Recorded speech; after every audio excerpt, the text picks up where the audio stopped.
question for the bodybuilders. What's the worst peak week you've ever seen before? So I will go first, and this is probably one of the worst ones I've ever seen in my entire life. So I had an individual reach out to me for coaching. We're going to do a contest prep together. Now, of course, when I'm working with someone for contest prep, I like to know exactly what they've been doing in their previous shows. How do they look on stage? What can we do better? So we can actually see how we're going to get them better. So he told me he left his previous coach because he had some very unorthodox peak week protocols. And I was like, oh, well, give me an example. What were you doing? So come to find out, Friday night, the night before the show, he would have him buy a dehumidifier, the thing that sucks the moisture and water out of the air, and sleep next to it in hopes that it would dry him out.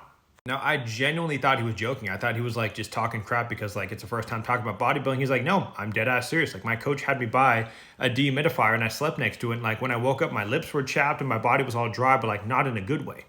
This might officially take the top spot for the most ridiculous things I've ever seen one day out from a show. With the other competition being a girl who had to drink upwards of 7 to 8 shots of tequila before bed. One of them was carving up with Funyuns and almond butter or peanut butter, whatever it was. And then the last one was drinking a bunch of salt water and gallons of water the night before the show in hopes of drying out in the morning, which makes absolutely no sense.